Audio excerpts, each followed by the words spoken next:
Yeah, my name is Sister Ajay Adebowale. Still new Sister Sport, the best sporting show in the whole of the universe. And of course, on our band radio scope, YouTube, Twitch, and of course, Twitter or Facebook. You can watch us live as long as you want to. We have the best set of parallels in the whole of the universe. We have the Liverpool man back. Yeah, he has been away for like 16 months. And of course, we have the football god himself, Lawale, and of course, we have Orokukachi, and of course, Shay is going to be joining us later before we go on the show. But we'll allow everybody to introduce themselves. Starting with Orokukachi. Sports fans, I've been racking my brain to figure out what the direction of today's episode would be. But one thing that keeps popping up is the pretenders to the throne in the EPL all seem to get a chastening this weekend.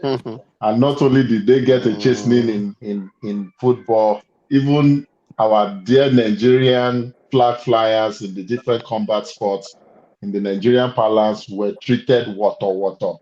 All this we will be dissecting. What is the way forward?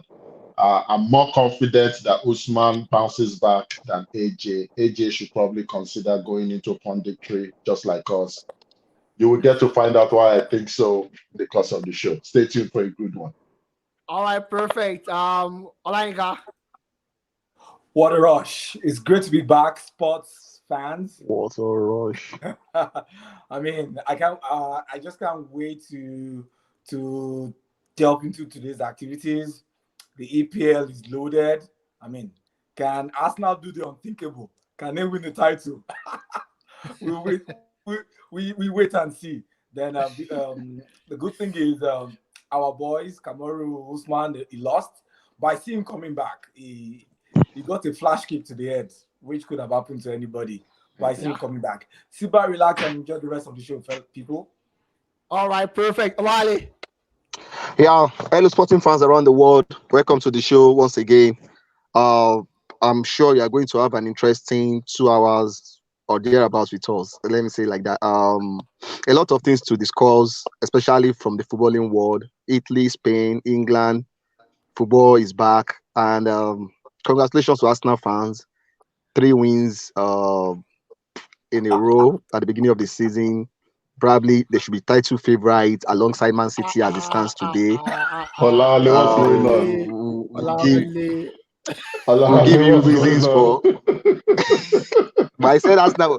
But last 2 weeks, I said Arsenal was going to win the title. Now, what's wrong with you people? Olale, no, you need to let us know. You need to let us know who gives you what you are taking. I need a dose of it. All right, perfect. Thank you very much, guys. So I'll call the theme of the show today will be the fall of the giants. Kamaru and of course AJ. AJ, no surprises. I'm deeply hot. I'm deeply hot. If you ask me, I invested my emotions into the game. I felt you could actually do an Andrew Ruiz versus AJ part 2 against UCL, but AJ just decided to be AJ again, behaving as if he's the only British on earth, as if even Tyson Fury that does not have an iota of Nigerian blood in him cannot do way better. And it was a show. It wasn't a show of horror. The first 2 rounds, AJ was fantastic, and he went to sleep for another 6 rounds up until the 9th round. And when you thought AJ was going to build up on that in the 10th round, 11th, 12th round, it was visible that it was on his last leg. Actually, he was tired. I don't know exactly what the coaches. He changed coach. Garcia was his new coach. I thought there was supposed to be a difference of strategy, a little bit of physicality being worked upon, hold on to you, seek weighing down with your body and your weight and whatnot. But I don't see that. I'm not a boxer. Honestly, I'm not the best analyst when it comes to boxing. So I'll leave that for Olainka. Olainka, what went wrong with AJ? I was expecting something better last night, honestly. And Antonio Luafemi Joshua. I have to call out his full name. Honestly, I'll be frank, and in being frank, I might be a bit brutal. AJ has never impressed me as a boxer. Yes, he's a fighter, but I've never seen him as a boxer. When I compare him with the likes of past greats, both British and non-British, I mean, when I look at Lennox Lewis, I mean that's someone that mesmerized the world during his days. And the truth of the matter is boxing has gone so technical. You just can't be strong. You can't just say that you're strong and you don't have a boxing philosophy. You don't have a ring management and you want to be the undisputed champion. No, it's not possible. That's why Wilder is having problems as well. He's just strong. He's a fighter. He's not a boxer. When you're talking about boxers right now, you're talking about usage. I mean, he's considered as one of the best pound for pound boxer, and that doesn't come lightly. It shows. It comes when you display your tact and intelligence in the ring. Likewise, Fury. Fury is one of the greatest, to me personally, one of the greatest heavyweights I've ever seen. The way he changes from a southpaw to a natural right, it shows that he's thinking ahead of his opponent. AJ, yes, he trained very hard, but I mean, he just did not have the mindset he didn't have the ability to win mind games over usage. Usage, whose country is presently facing issues. I think I posted something. His training schedule for the last 1 week. I think he cycled 100 miles. I'm not too sure. To show that the man was bent on making a statement, not just for himself, but because of what was happening back home. The guy was doing, yes, he went the extra mile for training. During the match proper, I mean, yes, AJ came in smoking. He won some rounds. I mean, he did not take advantage of his strength, of his height. Exactly. He allowed usage to do his speciality of moving in, picking points, running out, and conserving his energy till very late. That's another thing about AJ. He needs to work on his stamina. We've been crying this out for years. AJ lacks stamina once you go past the 9th round. Now, in the once you go past the 7th round, seventh round, in my opinion, 7th round, slightly. In the 9th round, yes, he had a very good round, and it was expected that we will build on that going into the next one. But I mean, it was a different usage that appeared in 10th round and actually took away the advantage that AJ created in the 9th. Yeah. And I saw it on his face. AJ was shocked. I mean, if you are an experienced boxer, yes, if you are surprised by your opponent, you learn to keep your cool. Not that you don't display your shock and surprise. And from the 10th round, I knew that Usyk was going to win. And at the end of the day, the better boxer won. AJ, he made 33 million pounds from this fight. I would advise him, go and invest your money very well, although he's very rich. As of now, I think he's worth around 150 million pounds. He should invest his money very well. Because I don't see him getting another shot at the title. Yeah, or even beating the people I consider to be ahead of him right now. Usage, Fury, and Wilder. I don't see him beating any one of them. No, he can't beat any of them. Honestly, and Kachi, we said this on the show I think 2 weeks ago when she and Alainka were not with us. But our boxing especially were not with us. We said anything past the 7th round is going to be a very difficult one for AJ to win. And looking at it, Kachi, I think in the 6th or 7th round, AJ eats Usyk below the belt, right? And Usyk felt the weight of the punch. And the commentator keeps saying it like, this is a chance for AJ, but AJ did not capitalize on it. No. So, Kachi, my question is, if AJ just like tried a little bit and get his stamina and physicality right, going the full 12th round. And what I've learned, I'm not a boxing specialist, but what I've learned from Tyson Fury is that when you are bigger than your opponent, either because of weight or height, try to lean on the person, draw away the person's energy. By 6th, 7th round, AJ could not do any of that. And I see a bad similarity between AJ and Efe Ajagba. If you remember the last fight that Efe 2 had, he had the same problem. Tough or nothing. long reach for nothing, and they could not use that to the maximum. Do you think if AJ, this for me is the hand, but for you, what do you think AJ should be thinking about next? Is less line of action. Uh, Truthfully, I agree with Olayinka that it will be difficult before AJ gets a shot at the title, except if for any particular reason that we don't know of, there is a clause in the contract he signed with Alexander Usyk that there will be a potential third and final Oh, fight wow. to complete a trilogy. Otherwise, it should be the next thing is to fight a similar boxer like Derek Chisora. I mean, when I say similar boxer, I mean heavy hitter but no mobility. One thing that was clear in that second fight is Yeah, something that we should have seen all along. I guess we were blinded by the bias that he has Nigerian roots. AJ is not, he does not have the killer instinct yeah, that established boxers like the Mike Tysons and Lennox Lewis, even the Vladimir Klitschko. When I say that once they sense a blood. slight Yeah, weakness in you, like what you they said in finish you. round 7, it was actually in round 7 when the referee had to call a 1 minute timeout to allow Alexander Usyk catch his breath after that low punch. Every other technical fighter would know that there is blood in the water. Let me go in for the kill. AJ does not have that.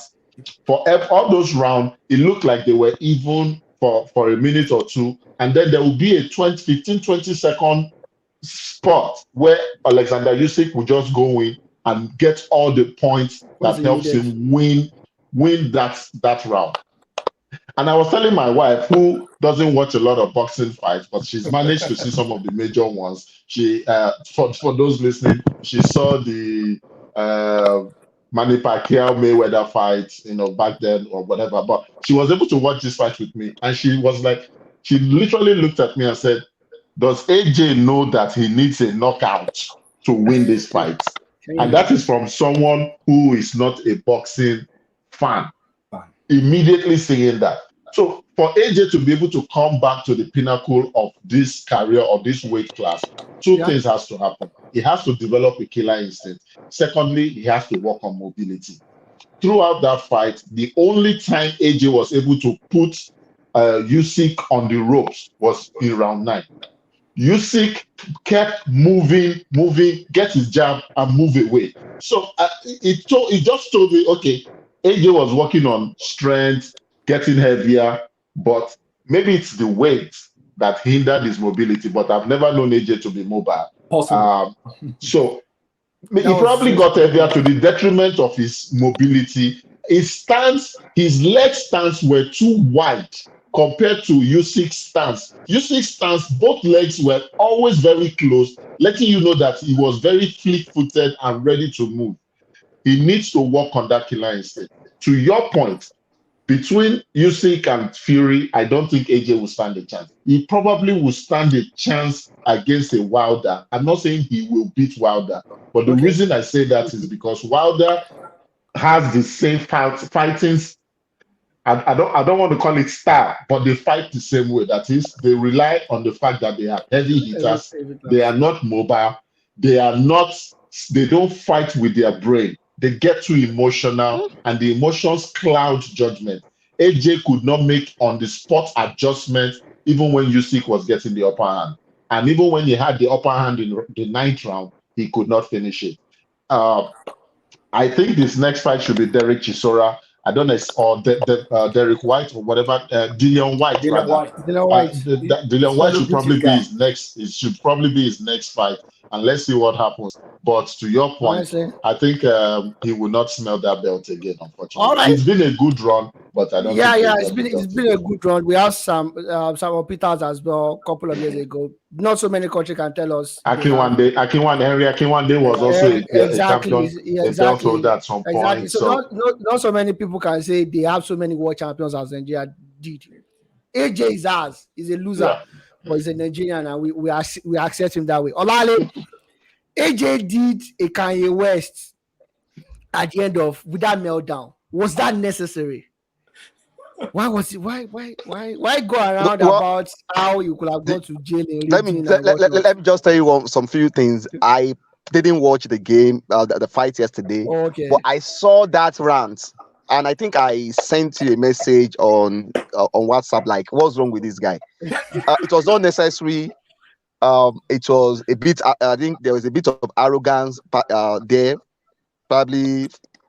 Uh, I think let me say a bit of entitlement. Probably he felt entitled to the throne, having those belts, not knowing that you have to Execute fight them. for it. It's not Yeah. something that it will be handed over to you on a platter of gold.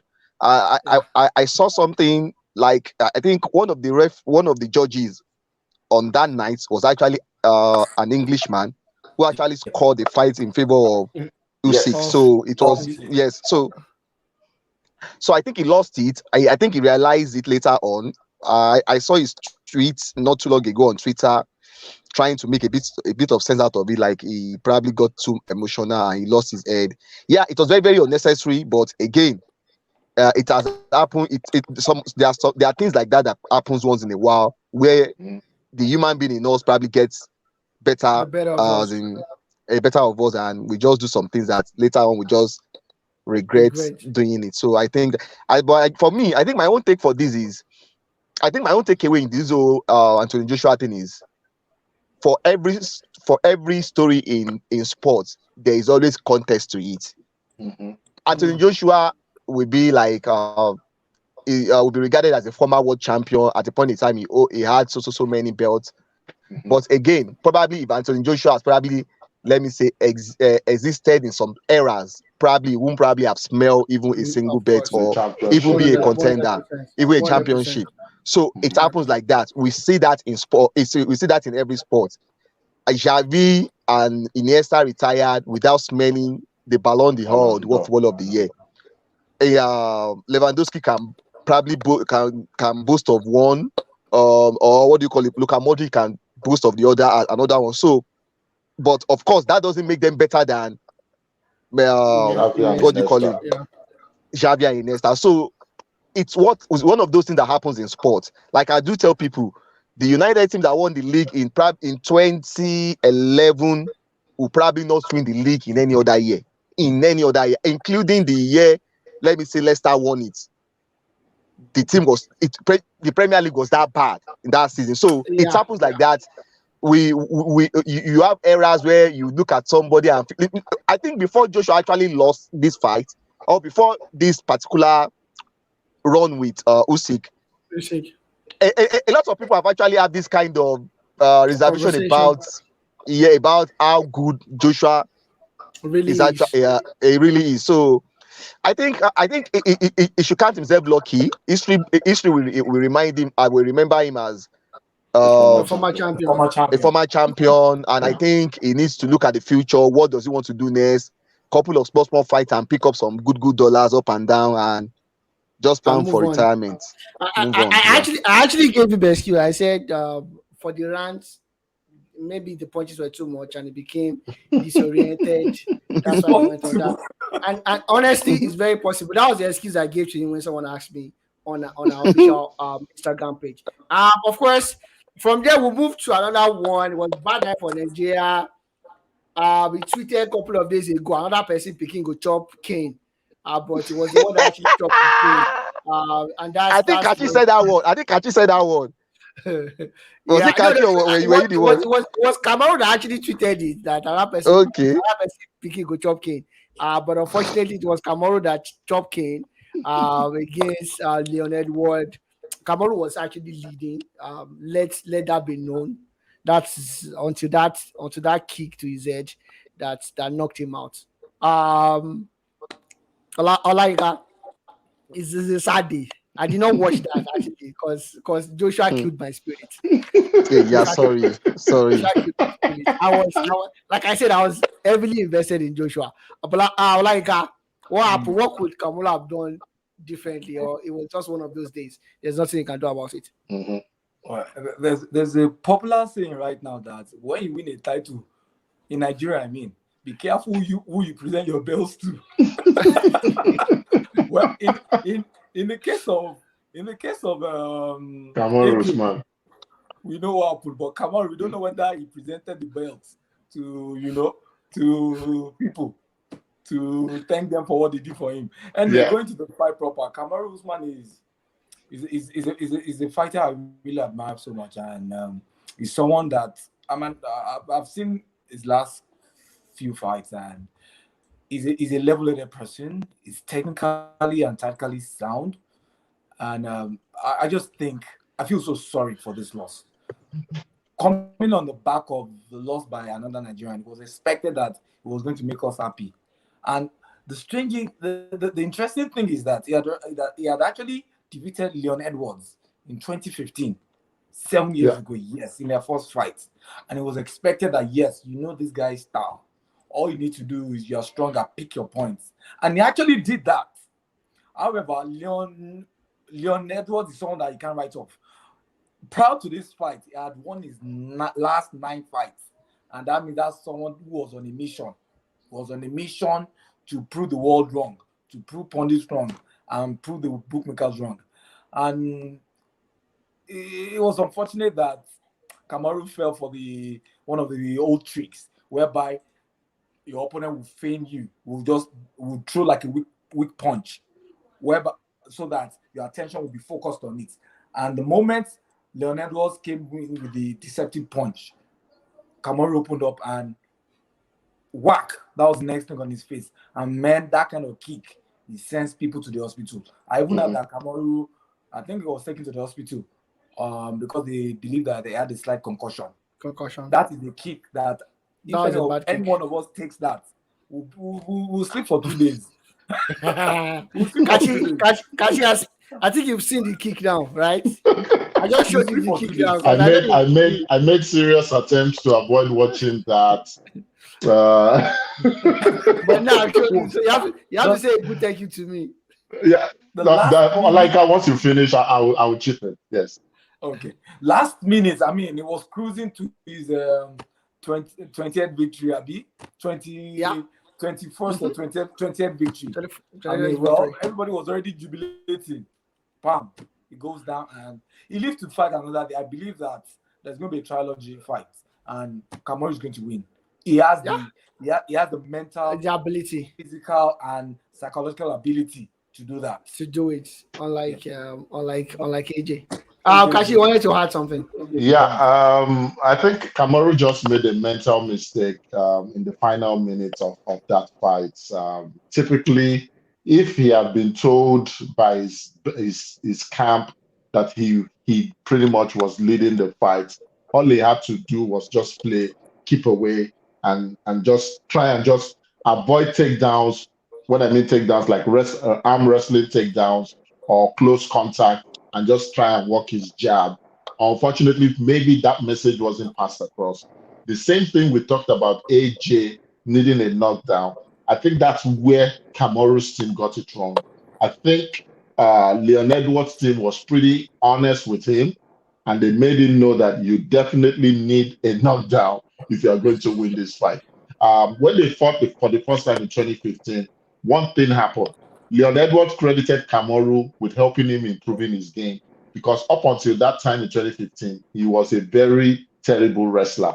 Edwards went in and improved his takedown defense, his wrestling abilities. That's why Kamaru really didn't use that as an opponent during the fight.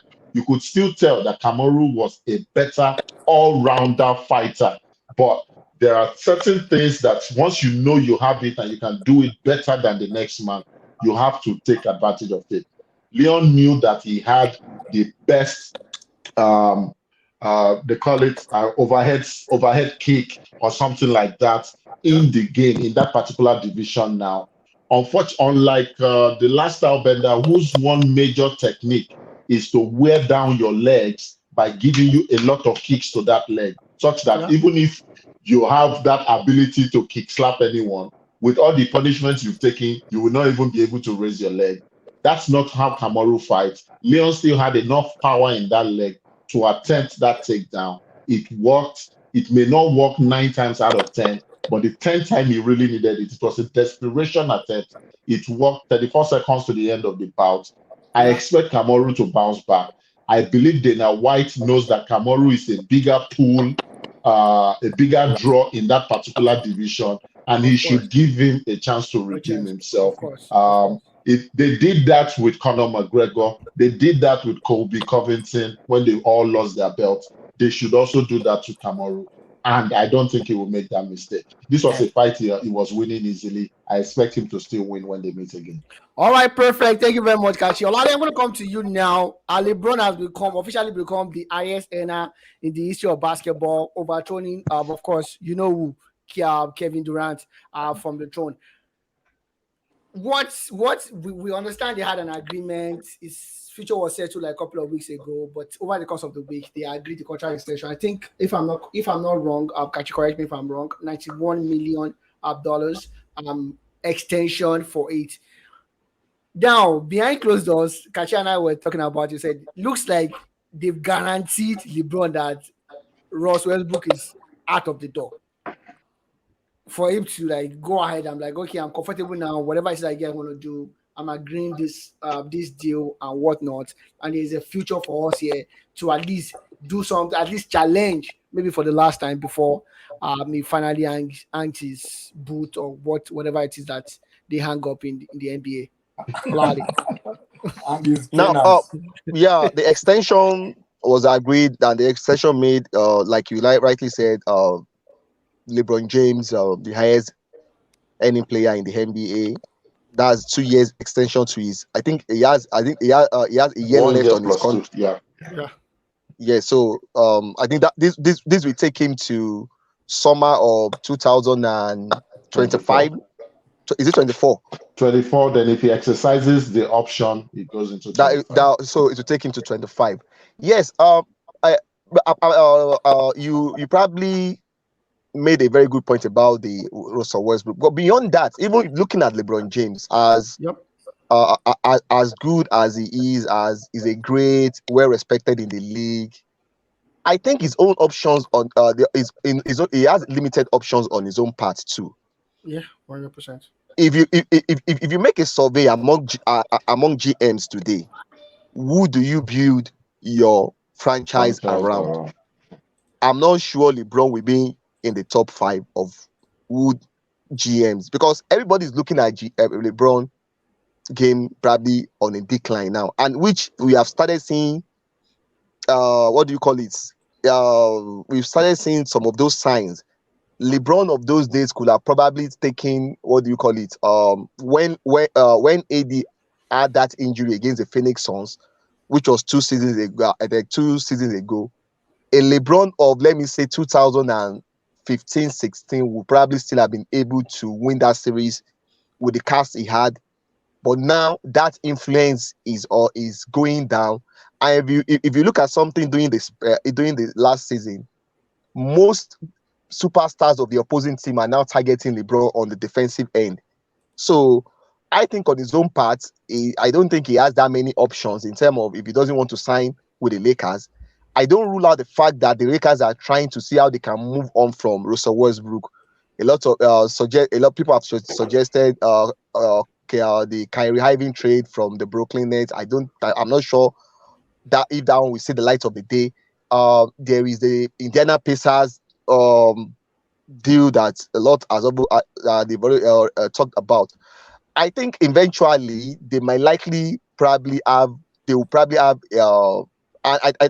Westbrook contract is actually an expiring contract.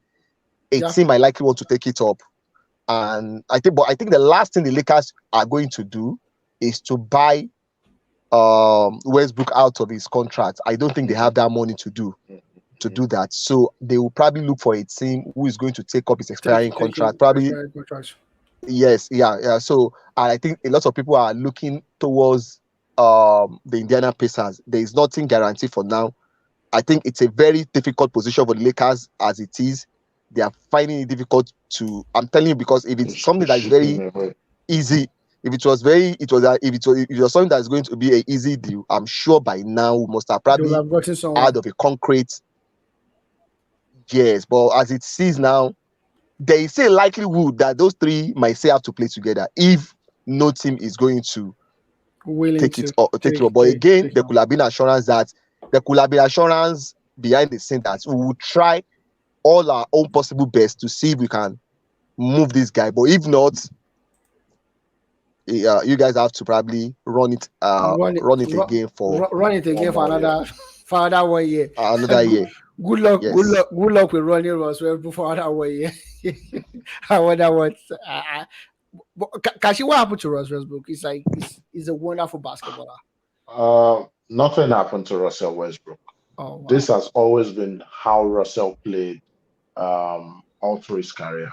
He was With, just younger then with the and air could drive balls. and he could drive harder to the paint and get his points from drive. And then the second thing was, apart from the first 2 years of playing with James Harden and Kevin Durant in OKC, Yeah, every other place that Russell has gone to, he had been the the number one. The offense ran through him. Right now, the offense is not running through him, and I mean, habits are very, very hard to to change. change. For Yeah, someone who has been the 1A, or not even 1A, pure one, there's no A or B for such a long time that most of the defensive responsibilities did not fall on him. He could yeah, choose when and how much he would play defense at any point in time. To come to another team filled with aged or old men, and you are asking him to alter his game to fit into that team fit into dynamic. the new It system. was it was it is totally difficult, a difficult thing to do. LeBron probably thought he would be influential enough, but what LeBron failed to understand was his influence ran very well when he was playing with really younger people who looked up to him. I don't think Russell looks up to LeBron. Russell probably sees himself as an equal to LeBron. The only Okay. difference is that he hasn't won a championship. Oh I'm wow. saying that because not just age, but how long they've been in the league. Yeah, So yeah, there are certain things that could work in the past that definitely cannot work now. yeah. True that. Russell, when Devin Ham gave an interview, everybody said this was an indirect talk, an indirect challenge to Russell Westbrook. The interview said he said Devin Ham said he expects everyone to put in their 100% best offensively and on the defensive side of the ball. The coaches don't have to come out and say exactly what they feel. Yeah. And what the media interpreted that to me was, well, Russell Westbrook, if you know you are not going to play defense, then you They, should be prepared to stay on the bench and we'll ride out your contract. To Olawale's point, I think a team will pick Russell because whether you like it or not, he's still box office. He may not be LeBron James, but he is still box office. He's still going to average a triple double if you make him the focal point of your off offense. your You attack. just have to have a very solid defensive structure around him and shield him from that defensive side of the ball. Okay, all right. If you say so, I, But can, I wish him but good luck. You Olawale wanted has to a ask a point. question? Yeah, yeah. I just feel like now there is no team with let me say a Cap core of space. young players. No, let me say a core of young players that want to take Russell Westbrook into their fold for now, because that means you are taking away a You year. feel the You are taking dynamic. away a year of their development, Mhm. because everything will have to be about Russell Westbrook. So No, those are the he has challenges. to go to the basketball deserts. He will Sacramento, have to go to probably Indiana. to a team that wants to start rebuilding, not a team that Yeah, have already started yeah. that are already in the process of rebuilding. A team that is just Indiana, contemplating the that okay, we Kings. want exactly Yeah, yeah. Indiana, That the Kings. So that those are his options. yeah, all right. that's I really totally agree with that. I agree with that because when you look at the fact that they signed him for $47 million, I think yeah, yeah. for Mhm. the yeah, fall. well, a lot was expected, and he's still young, he's just 33 going to 34, an all-star. A lot is expected from him, but right His now, game is broken, Sha. Yeah, yes, it's I think that's power driving, I don't know. heavily driving to the paint has taken its toll on his yes, and body. I think Exactly. he's been having issues off the court as well because he just signed a new agent. He let go of his former agent and things like that. To us, the pundits or the analysts, we might not see their impact. But when you look at it deeply, when you are changing agents now, then that means probably mentally you're not ready for what you're doing. So I think it needs a total rebuilding. And like you suggested, Kachi and Olawale, you should go to a desert team, not a team that is in contention for the title, really, so that it can be involved in the rebuilding If you process go of to, that team. you go to Charlotte. If you go to I just thought Charlotte, of something. I just thought of something funny. And it's funny that you mentioned Charlotte Hornets. That it's amazing that since in the last 2 years that Melo came to the Hornets, we don't call Charlotte a desert team anymore. That's a bit surprising. They used to be worse than the Kings. because of the Michael Jordan factor as No, well. even when Michael was there, just because they did not have a as as talent the- as as the good as as the own- Melo. as the owner, I bet as the owner, maybe that changed people's psyche a little bit. Anyways, we'll move to the football world, and before we go into the Premier League and the leagues or whatnot, Sheyi, welcome. Let me know if you are ready. Just give me a thumbs up because the next question I'm going to be firing at you directly, and I'm going to talk about no other person apart from Casemiro. Casemiro signed for Manchester United, £60 million. Uh, Good sporting move, so to speak.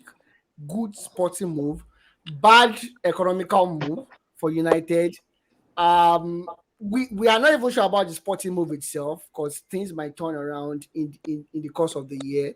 I know people come around to say, Debo, you're a pessimist. Casemiro played 49 games Real Madrid. Real Madrid Yeah. last season, but this is a team that when two cup games, the Champions League, played 38 games in the league as well, and he could only play 49 games. It was used sparingly. Some of the games by 78th minute, Casemiro was off due to whatever reason. We all know what happened to Varane when Varane went to Manchester United. We thought, oh, this will be the heart of the defense and whatnot. But they understand that Varane's things were bad before they sold Varane to Manchester United and decided not to renew his contract. So even on a sporting level, we are not sure. But I can tell you categorically, from my own end, it's bad economically. That guy for 60 million never is a serial winner, no doubt about it. Champions League is no joke, but he's 30 years old. We don't know what his physical state looks like. The Coach most and they but the coach. most the second most expensive 30-year-old. Exactly. We don't know what and giving that guy a 4-year contract with an option of one additional Option. year. It's Sheyi, is this just a panic button being pressed like Arsene Wenger did after that Definitely. 8-2 defeat against Manchester United? Or this makes sporting and economical sense to you? Debo, it's hard to actually react to this transfer, to be sincere. But let me start from saying that obviously it was a panic buy. And it's like the board reacting to two things: the results, the early results, the two defeats, and also the clamor of the fans about the Glazer out campaign coming up again after those results. So definitely it was just like a knee-jerk reaction for the board to try to sign him, to get him to get a marquee signing. So in quotes, marquee signing from them, a serial winner from Real Madrid, and also like a statement to get a player from actually an European champions. What we can see from Man U's summer so far is that players are actually avoiding Man U because they can't promise The kind of football that they can't promise you Champions League, they can't promise you anything. Sheyi was caught up a little bit there. I can't hear Sheyi. Olale, while we're waiting for Yes. Sheyi, can you pick up from where Sheyi stopped? Yeah, she rightly said it's a panic buy, and like just what you said, from the economic point of view, it doesn't make sense. But again, when you don't have a concrete plan, or you don't have, let me say, a very good sporting department or scouting department, you find yourself in this kind of mess.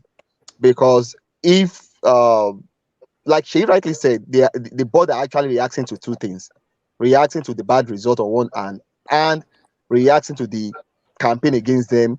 And what makes the campaign against them a bit more worrisome for them this time around is there is a viable buyer available who is a Manchester born, Sir Jim Ratcliffe, which a lot of so it a bit rattles them, and they want something to probably uh what they can use to divide the fan base and at least make things a bit right. So that's why they are going in for Casemiro. And Real Madrid, being a very smart team towards in the past 4 years, they've been very smart in their transfer market.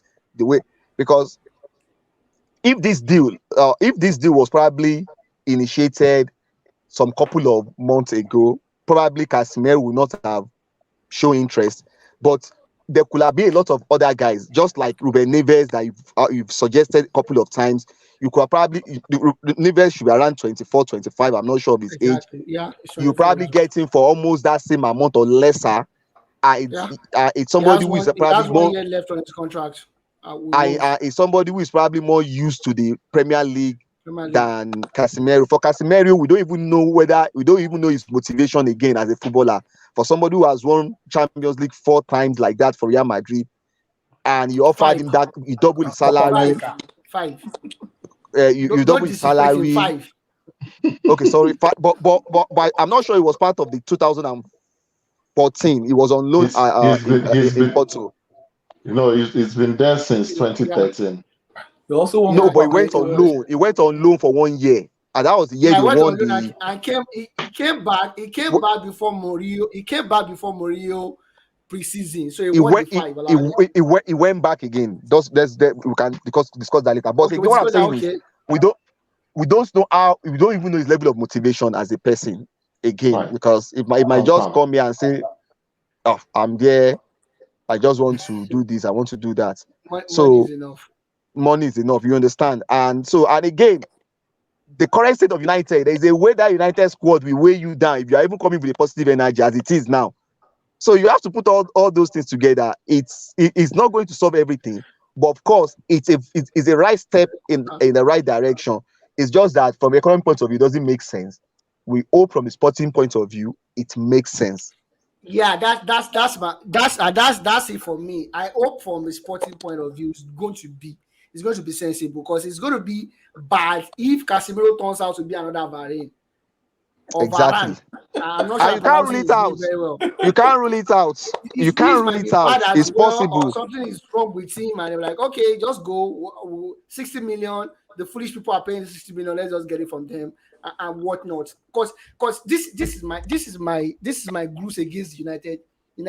Whoever is behind Manchester United, it's not like Casemiro is going to sell you mammoths and a number of jerseys. It's not even. It's not for me. Olare, I'm not trying to be disrespectful. Kachi, Olare, I'm not trying to be disrespectful here. But when I see Casemiro or whatever his name is, I see a Porto player. Just the same way I see Maguire as an all-city player. He's playing, honestly, he's playing with Toni Kroos and Luka Modric, for crying out loud. He can destroy. Tomorrow or whenever, you can't put down a Casemiro and a Fabinho, and I will choose a Casemiro ahead of a Fabinho. I wouldn't, unless I'm on cheap drugs. You understand what I'm saying? So I'm looking at it. You're looking at a Sabic that is like 25 or 26 years old, making waves in Lazio. He can break plays. He can give you whatever it is that you need. You're looking at the Ruben Navas. I was watching the Ruben Navas against Spurs over the weekend, and I was visibly upset at Manchester United. Like, I'm looking at, look at this guy. This guy is a brain that United needs. And you're going for a Casemiro. Okay, whatever. I'm not a United fan, so let me just keep quiet. I don't know if my groups against United is justified or not. 60 million for Casemiro does not make sense. The same way, come to think of it, Malaika, United pays Ajax £85,000 every time that Lisandro Martinez goes on the field of play. They bought that guy for £53 million. Arsenal wanted that guy for 37 million. They were on the verge of selling that guy to Arsenal until United came around, and United was forced or coerced or manipulated to pay 53 million pounds for that guy, and they pay Ajax 84,000 pounds every time that guy steps on the field or play. I don't understand. It's And terrible. yet they say they do. So looking at it, I don't want to talk about United again, but I will. They spent 1.25 billion. Debo, let me play the devil's advocate on that. You know what? We have looked at it from the economical aspect. Okay, let's look at it from three aspects: the economy, the football, and also the developmental factors. When you talk about the developmental aspect, it's all wrong. They've gotten it all wrong. You can't be pouring such a money on a 30-year-old. Meanwhile, you can actually pour that money on younger people, like you said, Ruben Neves. I saw that game as well. That guy has what it takes to be a leader. He's a leader. He has what it takes to carry a team on his shoulders. And it's unbelievable that they'll rather avoid such a person, or they will ignore such a person. On the flip side, let's look at Kamaru. Honestly, he's not a bad player. He's a good player. Not even a bad player. Not a bad player. He's a good player. He can play, apart from being a DM, defensive midfield, he has that ability to play the box to box. Yeah. He did against Chelsea in the Champions League last season. He's also a destroyer. And I guess that's what they saw in him. That's why they decided, look, it's for the past 3 seasons, everybody has been shouting, the McFred combination cannot win you anything. So they looked around and said, okay, let's bring in a quick fix. And that's why they probably went for Casemiro. Casemiro, yes, is a team player. He's going to play his role. But the major thing is, are the other players ready to play their roles? I mean, when you look at from the goalkeeper fight, Maguire, I see no reason why that Maguire should still be their captain. I'd rather give the captainship band to Fred.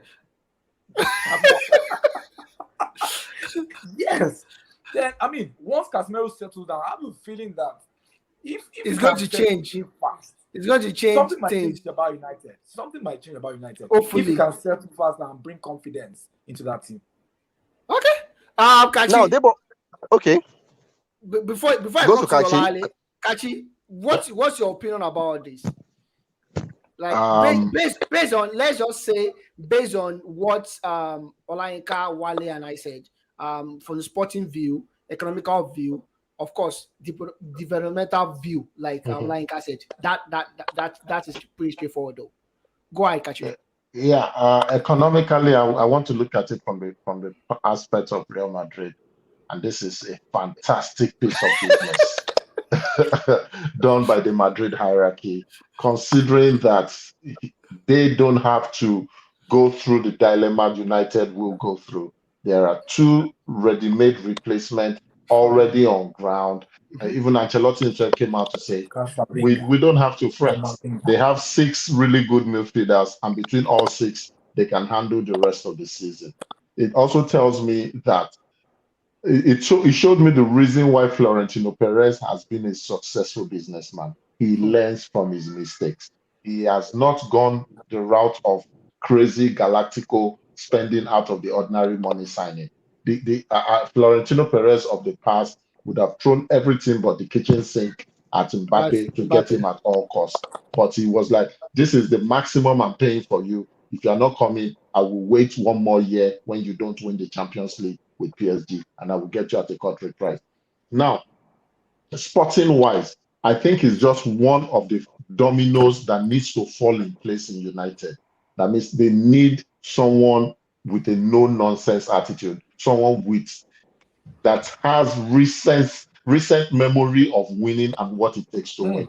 Because whether you want to admit it or not, apart from Cristiano Ronaldo, nobody in that United team that currently starts, I'm not talking about Bahrain or whoever, that starts has that recent memory of winning and what it takes to win. So they need someone to infuse that. Whether he is going to come in and become an immediate midfield general, I don't know. I don't know how much English Casemiro speaks. because that might be no matter how good an intention he has, if he cannot communicate effectively on the pitch of play, there will be a challenge. No problem. So it's a good signing, but probably not the signing they needed in the first place, because they still have a couple of midfield guys that they just need to ask to improve their level of play. I thought they still need to show up that front. The front end is not working well. The back end, Ten Hag needs to decide what he wants to play.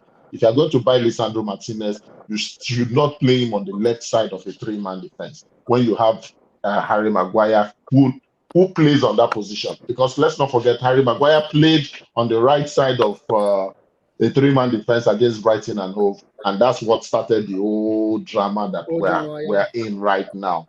They are in. So, I'm not there. I'm not United. Okay, that they are in right now. My point is, it may, like Olawale said, it may end up becoming a good buy, but if it's the only one, and I always tell my wife this, that if you spend $3,000 to buy a pair of Louboutin shoes, and it's the only pair of shoes you wear, within 3 months, your $3,000 will go down the drain. So there has to be options. So if they don't have options, if there are no other signings coming in to complement what they've started with Casemiro, then I'm sorry, it's just going to be money down the drain. But I tip my hat off to Florentino Perez. Excellent deal. I thought Real Madrid won this trade fair and square. Fair and square. Olali, you wanted to add something before we move to Shay? No. I think for this epitomizes what the United hierarchy is all about.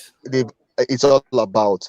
I think there are a bunch of guys who probably see themselves as being genius, probably because they excel working in investment banking as high marketing guys. And this is my problem with the Glazers family. You can as well be conservative in terms of spending. If you have the right people in charge, with what United have spent over the years, they could have still built a very good team. But what they've refused to do is for them to have, what do you call it, the right footballing system. Okay, let me give you this instance. Because there's something in football, when you sign a player, if he doesn't, you can know whether a player is going to work in one season, especially big time players. You can cut your loss short immediately. We saw it. Man City signed a goalkeeper, and after one season, they have to go and sign another one. It happens.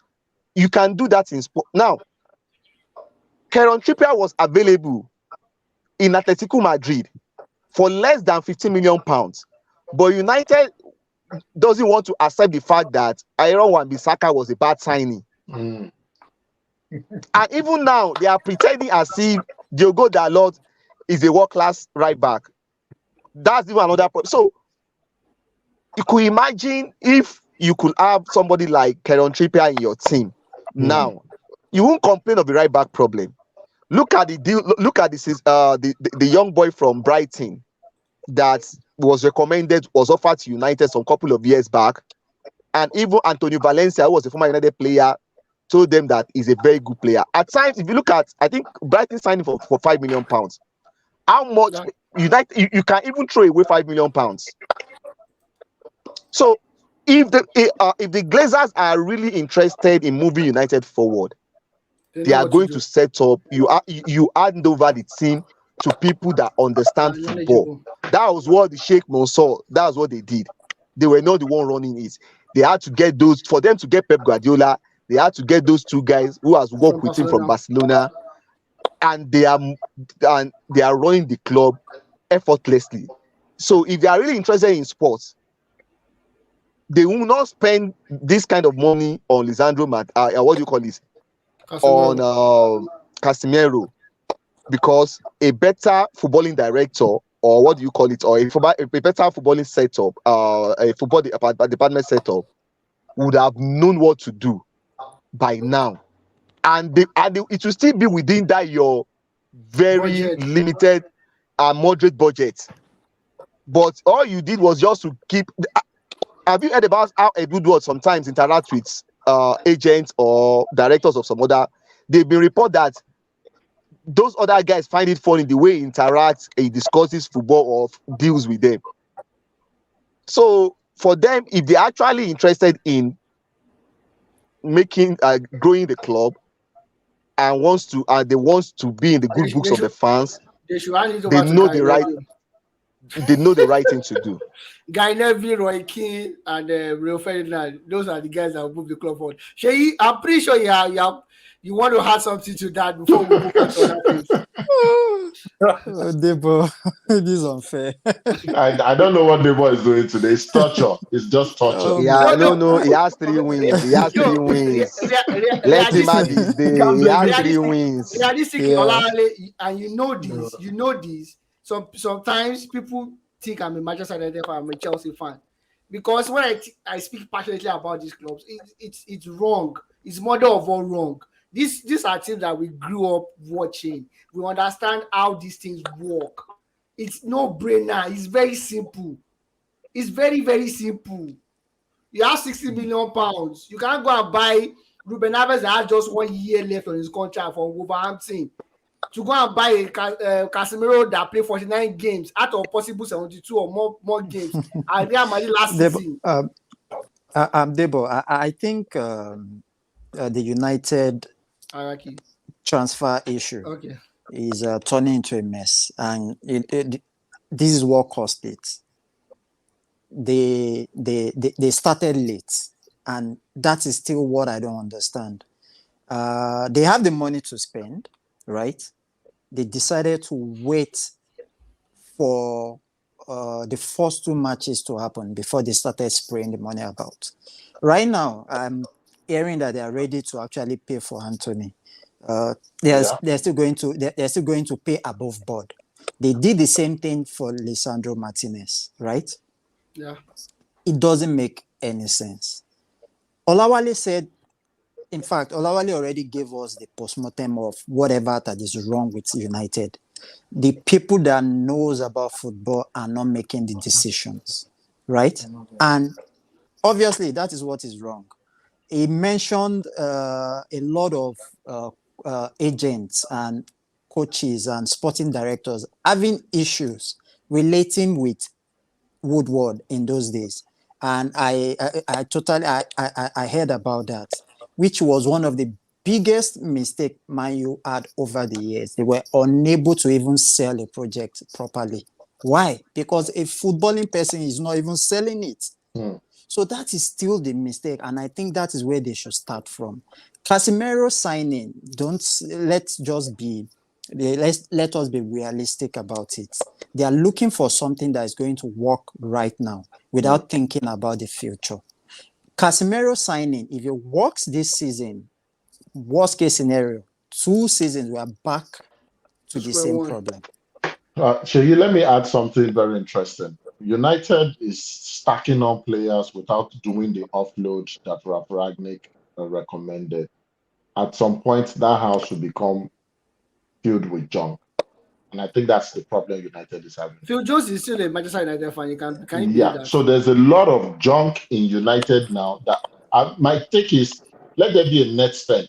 I'm sure Olaika is here. Debo may have time to say so that the Liverpool fans are angry with FSG, Fenway Yeah, Sports Group, that's because what we're going to. because their net spend is almost zero. Why? They clear out and use the money from the clear out to replace. To Right. replace. Right now, United is not doing that.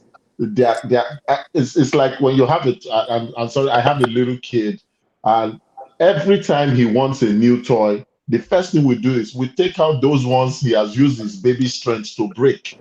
Because if we does not do that, one day I will walk into my house, and from the first door to the toilet, it will be filled with toys that are not useful to me.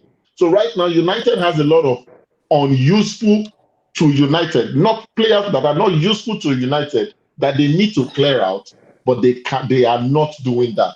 And because they've given Kachi, another problem is because they've given those players ridiculous contracts. Amount of money. So now to tell those players to reduce their appetite, you know how it is, and I'm sure we all work day jobs at some point, even if we have businesses. You pray for an increase, you get the increase for the first 2 months. That increase is so fantastic. So By the third month, your needs are now higher than what you are earning. So asking those players, and it's a valid point, asking them to reduce their wage demand will be a problem. But I have a question for Olayinka. Sorry, please. Wait, before you go, I'll remind you a player that sat on the bench of Chelsea for like 3 years. His name is Winston Bogart. They gave him, was it 90,000 or 70,000 pounds back in 2000? He refused to go. He refused. Of course. That contract. Yes, that's what a lot of them would do. But and I don't know who to ask. If I ask Sheyi and Wale, there may be a lot of emotions in it. Hello, guys. So let me. Breaking news. Please check out on Leicester City. Brendan Rodgers has been fired. Has been fired. Wow. First person to get the axe this year. Really. Wow. Really, they have the effort to sign that guy without allowing him to sign any player. Wow. Are you kidding me? But guys, during the production call, Debo, remember what I told you? I told you that Leicester is a sinking ship, that indeed he should find his way out of there. Brendan Rodgers has shown this in 2 different places, that his diminishing return comes, and it comes very fast. He did it with was it Celtic or Rangers? No, it's Celtics. No, he did well with Celtics. He did well but with Liverpool. So you are saying there was no diminishing return in Celtic? Okay, no diminishing return in Celtic, but there was a heavy diminishing return with Liverpool. And we're seeing that also now. And I think that's where Pep Guardiola is wiser than almost all these guys. Guardiola has money to spend. Don't even bring Guardiola into No. This is what I mean. When you have peaked, probably take a year off. Take a year off. Kachi, I want to ask you a question. What do you expect Brendan Rodgers to do without signing any player for him? Well, I don't know. They bought a goalkeeper that cannot even handle the ball for free. Just he needs to just make sure that they stay in the Premier League. I think if we are opportune to know what happened behind the scenes, I think it's much more about footballing reasons. In the first place, losing Kasper Schmeichel started this, because I still don't understand what happened behind the scenes. That it's very surprising for that kind of goalkeeper to leave to that kind of team in the first place. So I really don't know what is happening behind the scenes. Maybe Leicester refused to sign on players, and there is something going behind the scenes. They are unable to give Brendan Rodgers what he wants. Because seriously, this is surprising. We just found another club that will be mentioned in relegation battle. Good one for United. Leicester City. Good one for United. So my question, guys. Olayinka, this question is for you, Olayinka, because I think you will be a bit more objective. The potential sale of 49% of United to a new investor, is that a good or a bad thing? To Apollo. Is that a good or a bad thing? Because it's not controlling interest. You still the Glazers will still hold controlling interest. I really don't know what it means to sell 49%. Are they selling it to appease the fans, or is it because those people will come in and put more money? The Glazers are already spending money. They are just money misroads right now. Yeah. One of the this they want to do. One of the thank you, Kachi. Yeah. One of the contentions of Philip Neville in one interview I listened to was the fact that he said that the Glazers are not pumping in enough money. In the sense no. Sorry, please. Sorry. They are not putting in $1, not $1, $1. It's not like they are not enough. Enough is not $1 of their money is in United. The money, they even said that the money that they used to purchase their shares of Man U were actually loans. Yes, now it was a leverage buyout. So once they sell some players, they probably use part of the money to service the loan. So that is his number one grudge, his number one grudge with the Glazers. Now, selling 49% to me is basically to bring in money. So we should be rest assured that money is going to come in. But now, because they have the controlling shares, they determine to a large extent What how happens? the money would go, where it would go, how it would be They'll spent. use it to pay dividend. That's my fear.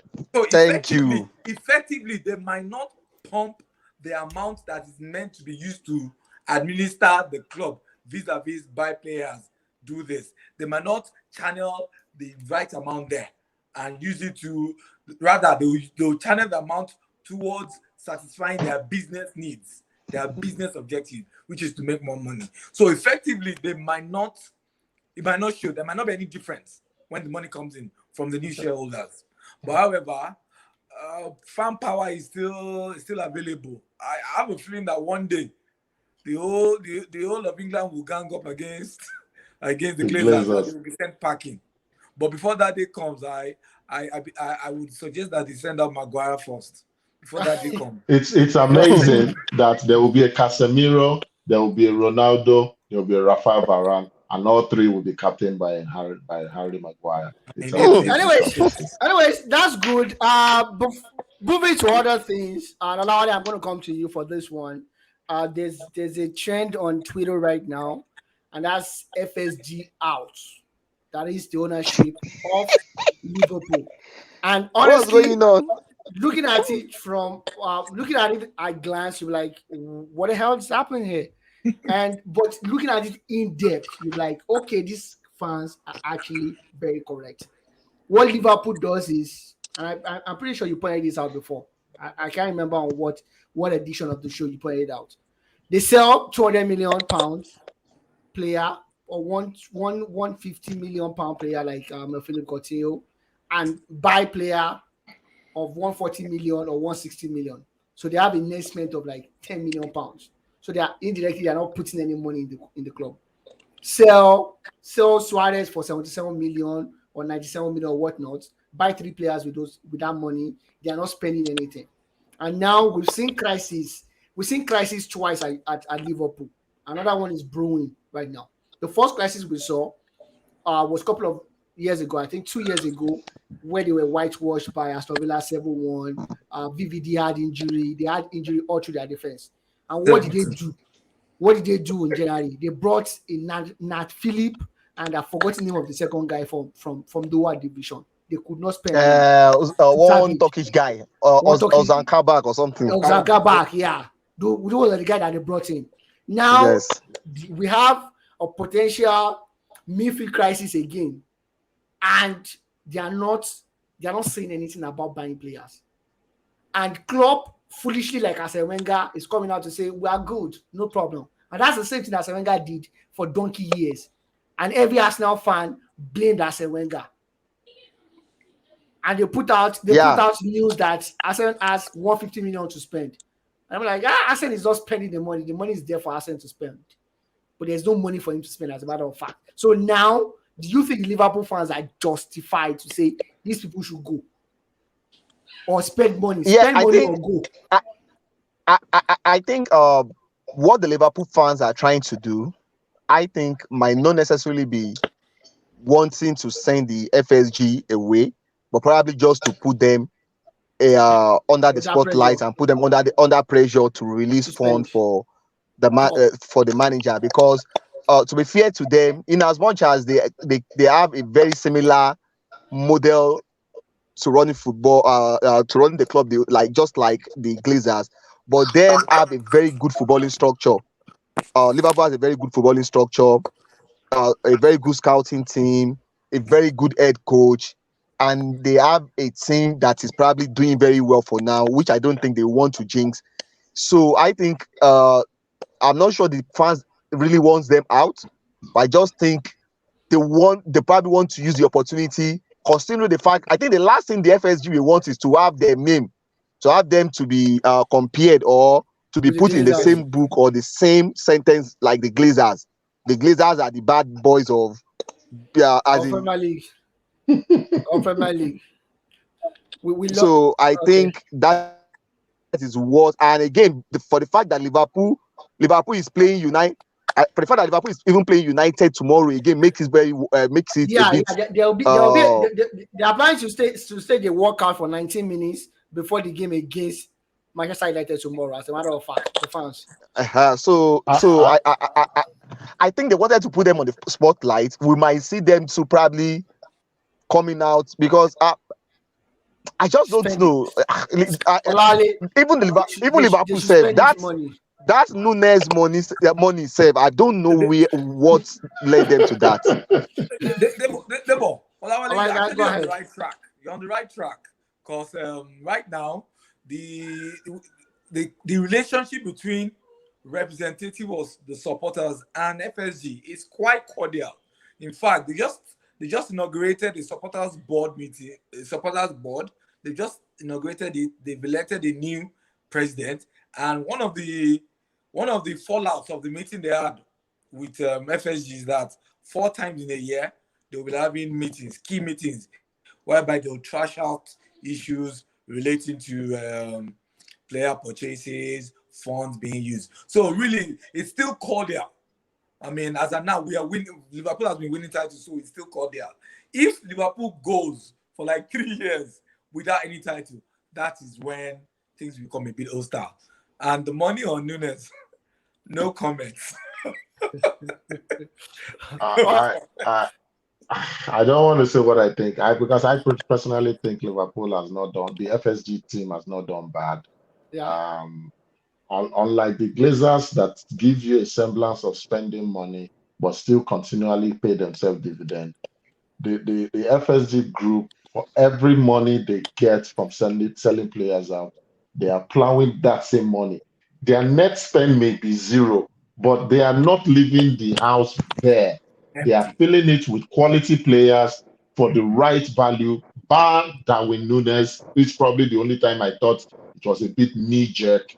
But every other thing, they have excellent scouting. They get players that fit into the nucleus of the Liverpool team. That should keep the fan base happy. They are competing every year. There's a stark difference if they were only declaring losses or paying themselves dividends. Then it would have been an issue. But for me, the quality goes out, better quality comes back in, net spend is zero. They are not in the red. Liverpool will, if they decide to leave now, they will not leave Liverpool worse off. And it's completely different from what the Glazers have done. The minute the Glazers leave right now, the Manchester United fans would know how terrible their financials are. They are in dire straits, probably even worse than Barcelona. It's just their PR and reps that is preventing us from knowing the truth. The problem with Liverpool is Liverpool just wants to compete. They just want to compete. They just want to compete. Yeah. Just buy this guy one or two good midfielders. That's all you need. You can't go around buying Nunes for 67.5 million pounds and you leave him to go into the season with a Thiago Alcantara that has a bad hamstring, Chamberlain, James Milner, and Henderson. The only midfielder that Liverpool has, really realistically for me, I start to be corrected. Fabio. Because that Naby Keita is just an average footballer. You know, but let's see how it goes. Let's see how that goes. Let him compete. Don't this way. City will win another championship. Pep will become an Ferguson within how many years? You know, that's the way it's going to turn out. And exactly. Arsenal Bao.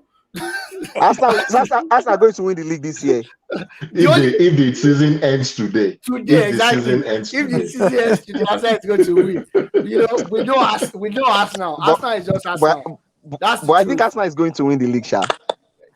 Olale, I'm going to remove you from this. Let's have this conversation in January. God keep us alive. Let's have this conversation in January. So a good one. Dybala is making a whole lot of changes with the way he plays, and I'm looking at Zaniolo, Dybala, Tammy Abraham combination, and for some strange reason, I think Mourinho is going after Belotti as well, who is on free transfer. And I seem to be a little bit upset today. People might think I'm upset, but Belotti is like one of the worst strikers I've ever seen in my life. the way he scores that and number of goals in the Serie A does not cease to baffle me. Maybe he scores like 12 penalties every season. Maybe that's why he gets double figures every season. But anyways, probably it's going to be a good addition for Roma. But I see a big change. I see a big change with the introduction of Dybala into the Roma team. I'm not saying they're going to win the league, but it's a good step in a good direction for Roma. And of course, there's been a 15 million pound bid submitted to Barcelona from Chelsea for Aubameyang, and I'm pretty sure we'll get to that. Aubameyang is not going to fix the problem of Chelsea. They can as well buy Aubameyang and Lewandowski for Barcelona. If they keep up with this coach and this same style, nothing is going to change in that football club. And from there, we'll move to the Premier League proper. I'm going to start with Premier League proper. Spurs versus Wolverhampton Wanderers. Shay, I was looking at Wolves, and the first thing that came to my mind is, in the next couple of years, Wolverhampton, if they can tie down all their players to long-term contracts, they are going to make crazy money. Those guys are young, good on and off the ball, and their level of footballing IQ is top-notch. From good They are Portuguese now. They are all Portuguese. Feeders They're all for Portuguese. national team. I'm like very wonderful team, but they were undone, of course, experience-wise. They were undone by Harry Kane with that free header, so to speak, after the good job that Collins had done marking Harry Kane in the course of the afternoon. But it's a very good one for Wolverhampton. How well do you think Lag have actually performed at Wolverhampton? Because I think he actually moved the club top, like a step further from where Nuno left them. There was no decline. Yeah, I'll agree. I'll agree with that, and I'll also say they are playing a little bit much better than the way they play under no. Yeah, yes, exactly. Because I can see that, just like you said, the new guys brought in a bit of flair, pace, and youthfulness, and that's also makes them quite interesting to watch. The way they launch the attack, and the skill they have in their midfield. Talking about Ruben Neves and Joao Montiel, the guy that used very experienced guys. The guy that you guys missed out on. I don't know what's anyway, happening. don't let us say we've missed out on names. Okay, you probably will still buy it before August 31st. But also one thing that Bruno Lage kept in that team, which I think I respected him for, or I respect him for, is the defense line, the way they defend. You still see that they are not generous at all. So, or maybe because Jose Sa also was able to replace Rui Patricio perfectly. You can see the similarity in the way they play from the defense. They don't give too much goals away. And the way they counter with the youthful players going forward, Pedro Neto, Pondens, and the likes. You can say that, okay, in the near future, we'll see a fantastic team come out of that bunch. But also, don't forget that these clubs also tend to breed players for the bigger teams. Look at Diogo Jota playing in Liverpool at the moment. Make crazy money. They will make and money. Obviously, they will make good money in the Premier League, even across Europe. Yeah, they will make money. Spurs actually did win. No doubt about that. You know, I'm not a lover of Spurs. I'm not going to hide that. I'm sorry about that. You can call me a bad pundit or whatnot, but I'm not a lover of Spurs. But Spurs have something for themselves. They have two world-class players that even on a bad day, those guys they can make the difference. And we saw what those guys did. But I still see a little bit of a concern for Conte, especially in the middle of the pack. Bentancur is a fantabulous player, like Macaroni will say it. I'm not disputing that. And of course, what's the name of the other guy? Holberg, the Danish guy. Yeah. Yeah, two beautiful players. But there's still something, a little bit of bite that is lacking in the middle of the park for them, Mm, and especially I don't yeah. know, I just see it Now, that way. no, it's the formation. That is the consequence. That's the consequence of you playing a 3-4. Either you want to call it 3-4-3 or a 3-5-2. Uh, Shei was just talking about Wolverhampton not too long ago. One of the problem they had, despite all those flair players, under what do you call it? Mm. What's the name of the Nunu? Santo Esperanto. Nuno Espirito was that is that formation that 3-4-3 or 3-5-2. There is a way It limits you. that formation holds you back as a team, and Spurs will continue to be like that. Harry Kane will probably be dropping a little bit deep to act as a number 10 because the problem with that formation is this: your two CMs most times might not be that creative. They might Creative. just be there just to hold things tight here and there. Then, if you are playing a front three, if you're it's either you play a front three with two fluid wingers, or Yeah. you have a proper number 10 who is very creative, who doesn't have any defensive responsibility, who is just there to create for those two guys. I think it's just what comes with that That formation of formation. 3-4-3. So, but I think the difference between Spurs and Chelsea right now is I think Spurs plays a flat three, and they have an intelligent striker who could probably drop Deep. Very deep. deep to act a bit as a number 10 for Son and what do you call and Kulusevski. Kulusevski. So I just think their front three is far better than what Chelsea Chelsea has right now. are So, presently, and the way it is constructed is better than Chelsea's own. But in terms of excitement, in terms of uh, giving creative you some play. quality football, you might not see it You every might not day, see that. and that is Oh, why they have a Perisic that on his own good day, from nowhere, even when they are bad, he can can give deliver a you. very good cross for Harry Kane to score. I think that's just the whole plan.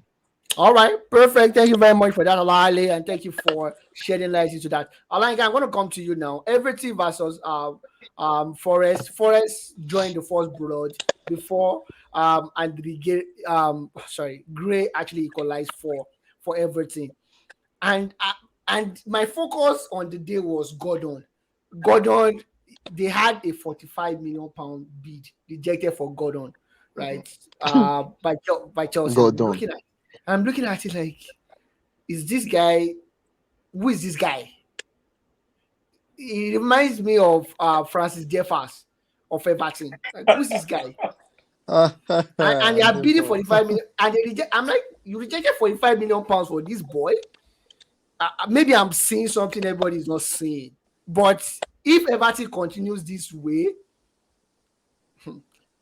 Everton, Forest, Manchester United, and Co will be in relegation. Sorry, did I mention Manchester United? Sorry, that was a slip of tongue.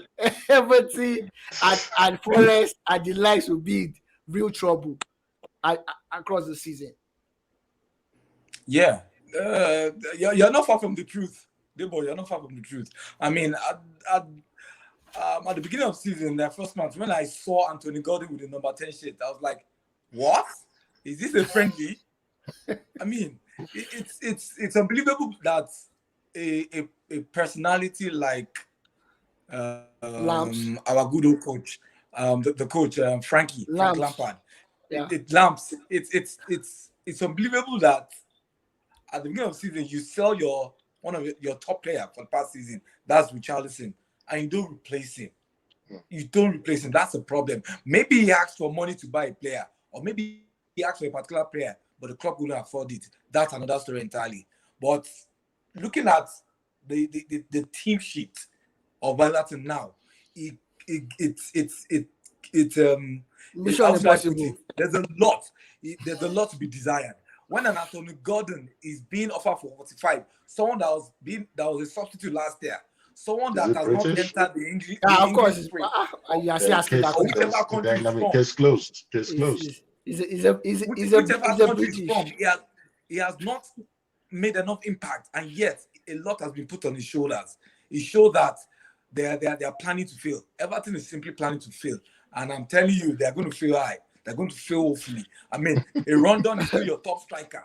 I mean, it shows that they don't have plans to make an impact. They just want to be part of the numbers. And Gibbs White. How excited were you with Gibbs White?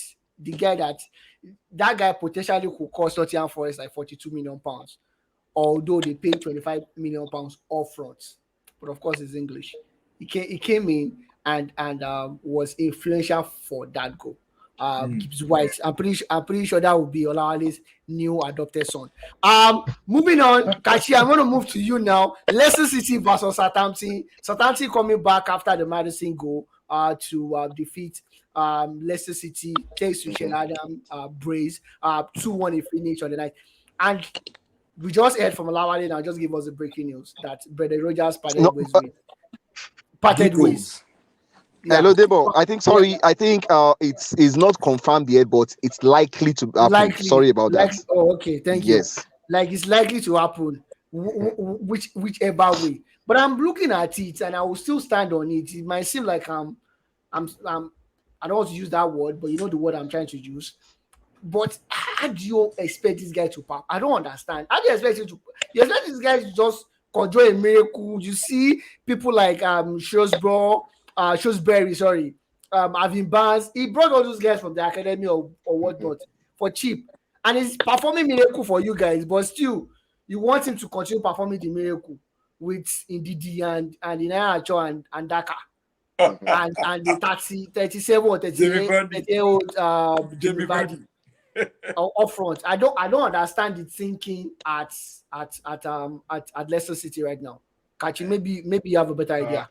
I think the first thing because I was thinking about it, and the first thing that popped up to me was that the person that really loved the club and was willing to do everything to put the club at the level it wants it, he dreamt it to be, unfortunately passed away in that helicopter accident. For obvious reasons, I cannot pronounce his name, so let's leave it at that, because the name is too long anyway. So right now, those that are left with managing that club are more concerned with showing a profit than plowing in investment into that club. And I'll give you a good example. The late MKO Abiola, God rest his soul, when he was alive, we had his hands in almost all the pies on every industry. Unfortunately, when he passed, we found out that the passion to grow businesses was not the same for the rest of his family, the children he left behind, and the rest of the family members, as he who was the one that had the dream. So right now, there is an interest issue, I personally believe, in Leicester City, such that when they come with demands to buy players in the current inflated market, average players going for over £50 million, those guys that are currently managing Leicester will be like, you know what? Let's try and see what we can get on how. Right now, basically, I'm saying their target is just remain in the Premier League. I don't care if you finish 17th or 4th. Just remain in the Premier League. There is no ambition. There's no ambition anymore from the ownership side. Maybe that recommendation to go. If you get the full story, they will call it a sacking, but it might be Brendan Rodgers protesting to say, if you guys will not invest in this club, maybe it's time for you to cut me off. Exactly. And then they will find someone that will be more amenable to it. I said this at our production call, and I'm repeating it again. The signs have been there.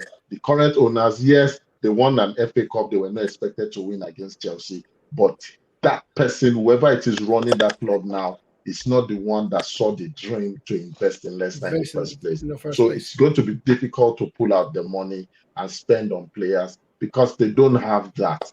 I won't be surprised if they're involved in relegation battle. I think they will stay up this season. Probably. I think their own come-up will be next season. The reason I say that is there are a lot more dysfunctional teams than Leicester right now that will be in that dogfight. Everton, for me, looks like a sure gunner. I don't expect them to. They shouldn't have even been there this season. But to Leicester's point, all this is happening. My own opinion, guys, I need to qualify that. I think it's because those involved in running the league, the club right now, are not as passionate as the departed owner therefore they cannot take the calculated risk to bring in players All right. uh, to push for Perfect. Thank you better very much for position. that, Kachi. Shay, I want to come to you now. One victory in 11 games. As of last week, since the last the end of the season up until now, Stephen G has the same record that Gary Neville had at Valencia. That is. I don't want to. I love Steven Gerrard. I That's love Steven beautiful. Gerrard. I love Gerrard. So I'm not going to say anything against Steven Gerrard, but it's another 3-1 loss against Crystal Palace. And this is something people don't understand. I think is the fact that Crystal Palace under Vieira they are different kind of beasts. They're different kind of beasts. They come at you with a good game plan. They come at you incisively and they perfect their game plan so that you will not know what hits you until the game is over and done. That's why I'm doffing my heart for Ateta just a little bit, even though Arsenal was lucky on that day. I'm doffing my heart for him a little bit. Should we start pressing the panic button for Steven Gerrard right now, or we should just bounce off the fraud that he defeated his brother Lampard last week and okay, this is one of those things that should happen, and let's move on to the next thing for Steven G. Yeah, I think for Stephen G, not. I don't think this is the time to press the panic button. He's not got it quite well, but I still think he's still. There's still time for him to be better. I'm just trying to look at when he started with Aston Villa last season. Yeah. It started quite well. They were playing good football. Yeah. They were able to also get Coutinho into the team, Danny Ings, and the likes. This season, he's been able to also get some additional players also, and I think he's still trying to get a perfect team to play with the different options that is available to him. Playing against Everton last week, he had Ings and Watkins playing double striker. Yeah. This last game, he changed it back to the 4-3-3 using 4-3-3. Bailey, this other guy, and I think Bueno or something like Bueno, that, yeah. and Watkins. Yeah. So I think Steven G is still trying to get the perfect way he wants to play with the team, and I'm sure by the time he gets that, it will be up and running. Talking about Crystal Palace, I think Crystal Palace team this season, I think they're actually the surprising team of the season so far. Even the way they play against Arsenal, you can see that they are actually going to do a lot of damage to teams, especially the way they move the ball around.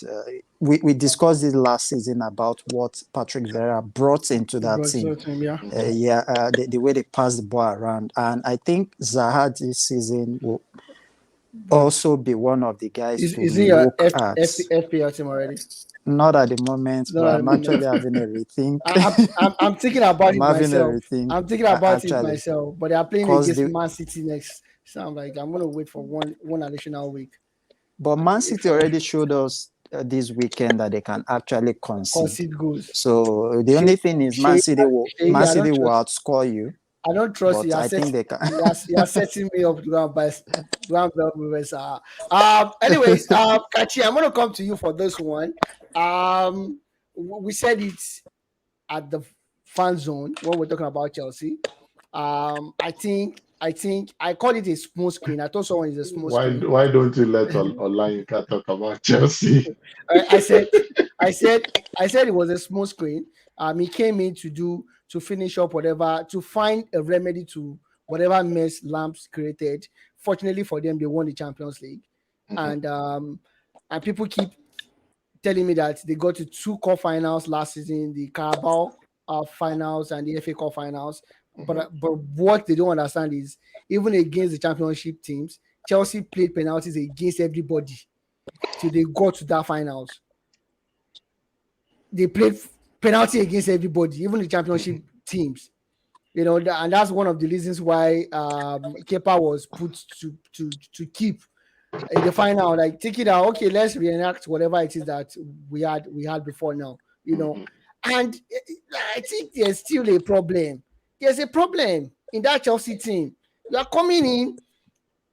What's his name? James Reese happens to be your best attacking option on the right hand side. You decide to play him at center half in the back three. Play the academy guy, Loftus Cheek, as the right wing back, killing that attacking option that you have on the right side.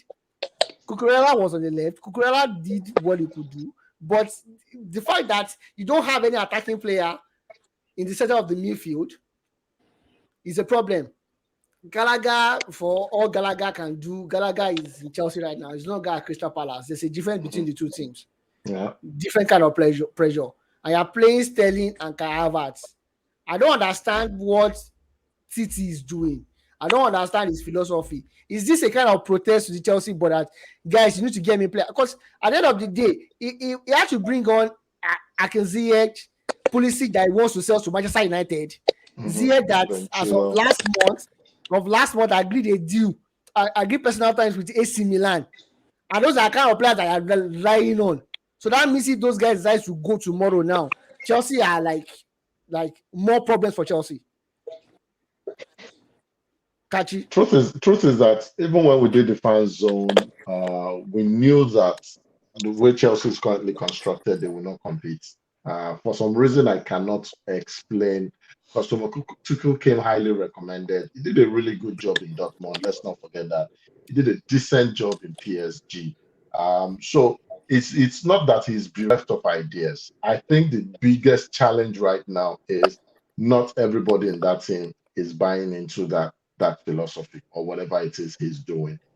It's just that right now, no single player is bigger than the coach. Unlike when the likes of Terry, Lampard, Drogba could go walk all the way to the former owner, Ibrahimovic, and complain about a coach. Right now, the bowlers are handing off, letting Tuchel do what he needs to do. But there is, I think there is insurrection. We just don't know it. And this is me just thinking about it because there is no way these guys, the sum of them together, shouldn't be greater than their individual units. But unfortunately, that's not what we're seeing. He has not found out what is best for that Chelsea team. And when I say what is best, I mean what position to play, what style, what formation to use. Even if he has not gotten the buy-in of all those players. He doesn't need a clear out like Manchester United does. I think it's just a couple of players need to go, or at least their mindset needs to be changed. Or he needs to understand what he's doing, because I don't think he knows what he's doing. Honestly, I think he has a desire. He just doesn't have the player buy-in to make it work. And the one single person that he needs to tie that defense to midfield to attack together, unfortunately, keeps getting injured. N'Golo Kante. So he would always have that as a fallback. That, well, my plan is this player, and this player is not giving me the best because he's always injured. I think ultimately we will see that a lot more other people are also not buying into his project. Tuchel will go elsewhere where there are younger people and they will excel. Dortmund was a very young team. They could all buy into what he was not playing this formation at Dortmund. Kachi, don't confuse our listeners. No. That's why I said he's a very... He was not playing this ridiculous formation. He's not better to play this ridiculous formation. That's why I said he's intelligent. He's not Frank Lampard, who only has one formation. He can twist and tweak his team. I'm only saying whatever tweaks he's introducing into Chelsea is not being bought by every single person in that club. And you can't throw the baby away with the water. You still have to manage what you have until such a time as you can tell your truth. All right. Yeah, just quickly add to what Kachi just said. I agree with you to a large extent. Titi can afford to tinkle with the team. But I mean, when you lose two strikers, Lukaku left. Who were not performing. Two strikers left. It's been a long time. It's been a long time that I they were not used right. A natural striker. I can't remember last time I saw a Chelsea team without a natural striker. You had the Drogba, you had Diego Costa, you had Lukaku. Timo Werner. Now, like you said, how can you play a Sterling? Calvert has not scored in Kai 11 games. I mean, where you get who's going to? Those are providers, really. Those two guys are providers. They are not top strikers. I understand you are playing away from home, so you need to secure your midfield. You put two in front, but are those the two people that will combine to give you the goals? From the setup, I can see I don't see Chelsea competing for the title this year. They will just make the top four, but that's my goose against TT. This kind of squad he has should be competing. That squad is good enough to compete. That squad is good enough to. It should just he needs a striker. No doubt about it. Without a striker, I think he's going to struggle. This was the same thing that happened last season. Is it not the one that spoke about it. It's not the same person that sent Lukaku on loan. But Lukaku 100 million. But Lukaku went on loan by himself. My goals with against TT is the fact that all his attacking players, including Pulisic, Ziyech, Timo came out to say it. Lukaku said the formation he's playing is against them. They cannot excel in that kind of formation, and we don't see it as a problem. Everything is fine at Stamford Bridge because he won the Champions League. It's really hard for him to even decipher for himself because he bought some of these players. So I don't understand if those same players will come out and say that the type of formation their coach is playing is not working for them. Timo said it over the course of the week. We made a case for Lukaku last season. On top of this same thing, that the formation wasn't working for him. So for this season, I don't understand. I don't understand why he wants to persist with that formation. That's my own problem. I think whatever. This is my own 1 cent about this whole case. I think the truth of the matter is this. If you take a look at Lukaku last season, it started very well. It scored some couple of goals. They had some couple of difficult matches at the beginning of the season. Then, unfortunately, he got injured. So when he came back, he was already using the play. Then Ben Chilwell and Reece James were out of this world. They were scoring unbelievable goals, and they were playing probably without a center forward. So by the time Lukaku came back, it was a bit. I don't know whether it was reluctant to start playing him. But I think I'm not like just reacting to what I'm saying now. But even last season, something tells me Lukaku was not even the issue. Because before I could see Lukaku as the issue, I look at how many quality chances have Lukaku missed. The problem is Chelsea don't create enough chances. And like I've earlier said, their front three, there is a mismatch in the front three. You want to play Mason Mount. If you are playing a 3-4, either 3-4-3 or 3-5-2.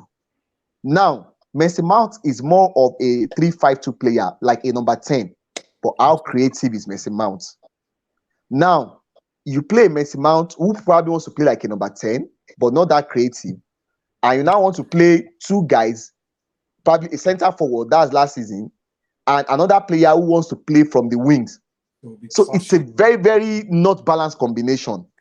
And on the other side, to be fair to him too, I think players like Pulisic and Akin Ziyech, when given chances to play, are probably not really performed very well. I don't agree with you. On their own parts.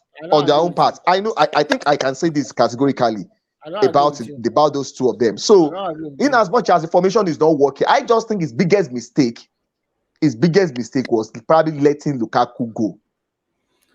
Because there was not enough self-reflection.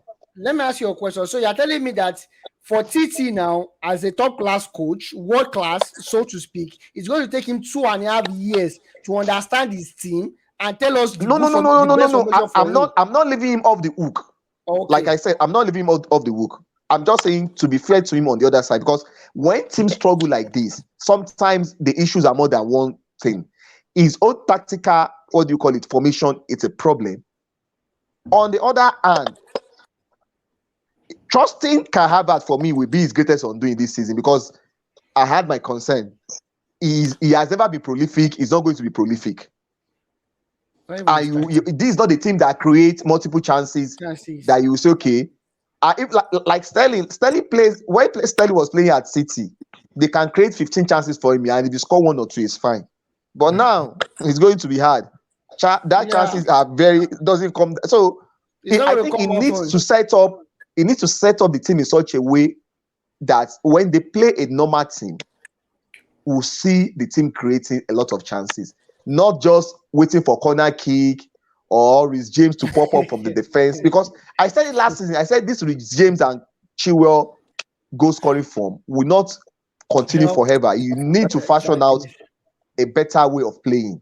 He needs to do that. Either he switch to a 4-3-3, but I'm not sure that he has the personnel now to play a 4-3-3 or something like so. But the boy is in his court. He had to figure it out.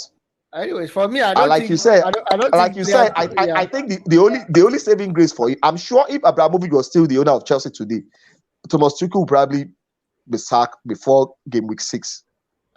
Anyways, good for him. He has a clause in the Chelsea buyout that Tuchel needs to be with Chelsea at least for the next 2 years, so they can't possibly sack him unless something drastic happens. Yeah, and they are supposed to inject at least 200 million pounds into the development of the team as well as part of whatever contract they did. So Chelsea lost away from home 3-0 to Leeds United.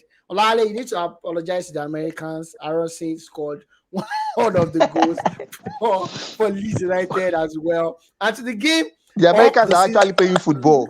They're actually playing real football now. I can't imagine it. Yeah, we are playing real football now. And also, they have an American not the football manager. They play with throwing.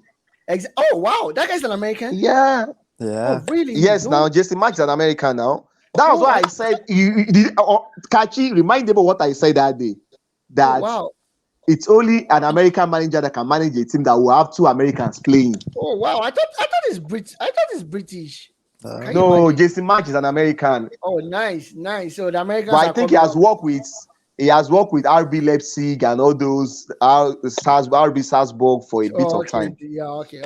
Perfect. To the game of the season so far, Newcastle versus Manchester City ended in a 3-3 draw. Classic game, end-to-end stuff. You can't simply take your eyes off it. City for the first time for 5 minutes, City had just 6% of possession. Newcastle had 94%. That's hard work.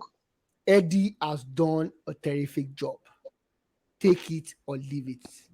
Olayenka, I told Kachi, I said probably in the course of the season, you'll see Brighton and Hove, Leicester City, Southampton go to Newcastle and win. But of the top 6 teams, any team that goes to St. James's Park and takes maximum 3 points, it could be a major difference when it comes to top 4 challenge or even winning the league. Do you think this Newcastle, how far do you think Newcastle have come from what we saw last season? Or how far do you think they built on what they did towards the end of last season? First of all, you need to give kudos to the management team for believing in Eddie Howe. That's number one thing. Because I mean, when they took over the All People, the expectation was that they were going to look for a world-class coach. I think the Spurs coach was free then. What's his name? Conte was free. I think it was free then when they came. Yeah, they wanted to take Emery as well. Yeah, Emery as well. So the expectation was that a top-class coach was going to come in. Bam! They bring in Eddie Howe, and everyone was like, "What are you doing? Are you sure you consulted the right people before bringing him in?" And Eddie's first 2 signings were 2 normal signings: Chris Wood and one other chap. I mean, and it was expected that they were going to struggle, which they did, and they escaped relegation last season. Beautiful. Now, coming into this season, comfortably. They finished at 12. Yeah, they did. And I think it has to do with the major plus has to be given to Eddie, his tactical ability. Acumen. One thing he did, he brought back Joelinton that the Brazilian wannabe. That's my Yeah. comment. He brought him back To from the the front back, line. He to the pushed him middle into of the the middle. I midfield. think he identified that Joelinton is a hardworking, strong young man. So why don't you put your strength into the midfield? You don't need to be too creative. You have the Bruno Guimaraes there. He's in charge of the creativity department. You just win the ball, pass it around, because he saw the limitations, the assets and the limitations of Joelinton. And I mean that was a great move.